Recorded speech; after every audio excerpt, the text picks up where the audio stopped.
नाज़रीन, Karachi press club ॿाहिरां Sindh legal aid जे वकीलनि ऐं सिविल सोसाइटीअ पारां सिंध बार काउंसिल जे सेक्रेटरी इरफान महर जे क़ातिलनि जी गिरफ़्तारी लाइ एहतिजाजी मुज़ाहिरो कयो।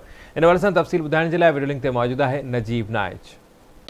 जी बेदर्दी सां क़त्ल कयल सिंध बार काउंसिल जे सेक्रेटरी इरफान महर जे क़ातिलनि जी गिरफ़्तारी लाइ वकील बिरादरी ऐं सिविल सोसाइटी वॾे अंग में कराची प्रेस क्लब ॿाहिरों पहुती आहे। अचो त हिते मौजूदु माण्हुनि सां ॻाल्हि ॿोल कयूं।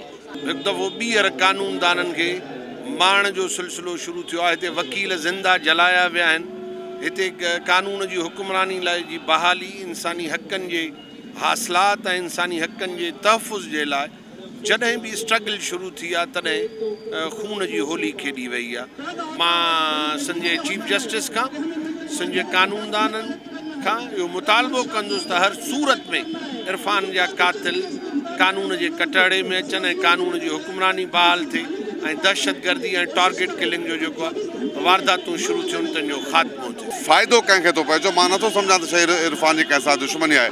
यकीनन फ़ाइदो उन्हनि धुरनि खे हूंदो जिन खे कराची में सिंधियुनि जो अचणु पसंदि कोन्हे, या कानून कारे कोटल पातलनि खे को ख़ौफ़ ज़दा करिणो आहे त जीअं उहो पंहिंजा पेर ढड़ा कनि।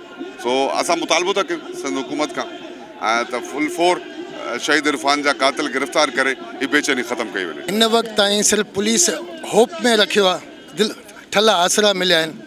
असांखे कल्ह ताईं जी उमेद ॾिनी आहिनि त क़ातिल गिरफ़्तार थी वेंदा। असां चयो जेकॾहिं तव्हांजा क़ातिल गिरफ़्तार था कयो त असां को प्रोटेस्ट न कंदासीं। जंहिंजे करे असां जॾहिं माना कल्ह ताईं जो उमेद जेका ॾिननि उहा फेल वई। असां चाहींदासीं त ही हक़ीक़ी क़ातिल गिरफ़्तार कनि, ईअं न बेगुनाहनि खे पकड़े अचनि। असांखे हक़ीक़ी क़ातिल खपनि। असांजे मुज़ाहिरे करण जो बुनियादी मक़सदु इहो आहे त हिन वक़्त खां प्रोग्रेस कोन्हे।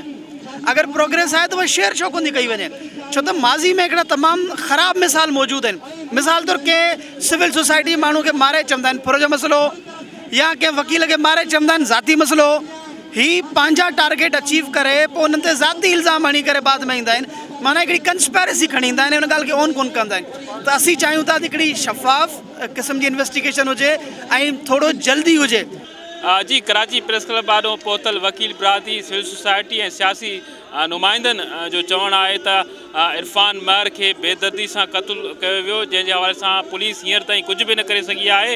उन्हनि मुतालबो कयो हुकूमत खां त फौरी तौर इरफान महर जा क़ातिल गिरफ़्तार कया वञनि। ॿी सूरत में तमामु वॾो मुज़ाहिरो कराची प्रेस क्लब ॿाहिरों ऐं समूरी सिंध में इन हवाले सां मुज़ाहिरा कया वेंदा।